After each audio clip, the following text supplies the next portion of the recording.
So about Joe Biden, a couple of weeks ago when Fox News normally sits down with Donald Trump, doesn't have too much to worry about, but it didn't seem to go too well. That said, of course, like the human Rorschach test that Donald Trump is, you can take out of it whatever you want. If you watch the first 40 minutes, not the world's best performance, but if you're a pro-Trump person, some of the fights on some of the other things made for good headlines that you could take that way. But it was, if nothing else, a good, substantive, long-term interview.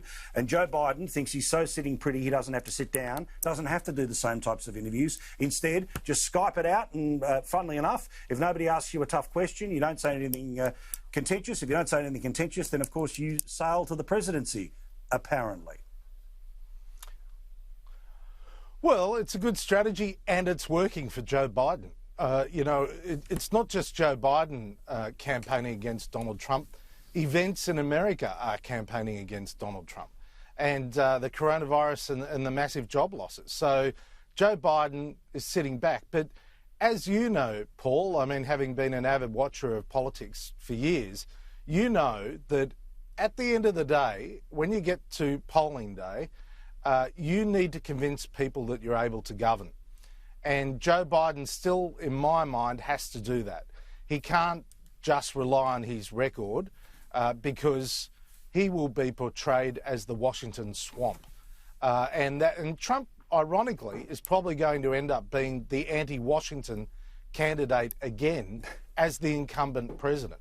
So Joe Biden needs to be really cautious and careful about how he runs the campaign. And sooner or later, he must be out there and start campaigning hard. Yeah, now also Ted Cruz, Senator from Texas, he's caught your eye because he's saying that there is a coordinated effort by anyone in a position of power to use shutdowns, but particularly the shutdown of schools after the summer holidays are over, as a weapon against Trump. Now, before people start to go, oh, yeah, right-wing talking point here, have a look at this. In Los Angeles, the teachers' union said they won't go back to work until they defund the police, until they do what Black Lives Matter wants. So this is the wonderful thing about America on paper, is that everything is voted for, from literally the school board through to the president. Everything is appointed from the head of the department to the courts. But that means if you want to dig in, if you want to do your bit, well, this is what seems to be happening in real time. What do you think, Joe, of what the senator said? Well, you're right. It's a bit like the way the whole mask debate was going. If you're for it, you're a Republican. If you're against it, you're a Democrat, and vice versa.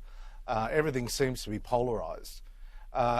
There are a lot of issues around returning to school, Paul, and that's one of the key reasons why my family moved back to Sydney, because the schools are open. They're going to school now, whereas here, my wife and I are both on different school boards, and it is a hotly debated issue about whether the schools go back. In the case of the school that I'm on the board of, the private school, they are looking at 2 days on, 3 days off. And the teachers are, with some justification here, because there's just inadequate testing and so on, they're saying, well, hang on, what about my risk as a teacher?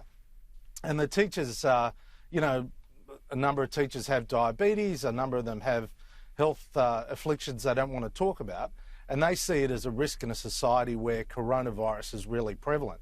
But when they start to use it as a tool to weaponise against Donald Trump, it's crazy, and it completely undermines both the health and safety and mental health, in particular, issues associated with getting kids back to school. Yeah, I've got to say, just the icing on the cake for me to absolutely solidify that was happening was that teachers' union in LA. Defund the police and then we'll come back to work. Yeah. That's not quite how it's supposed to work. But thank you for being so bald-faced right now.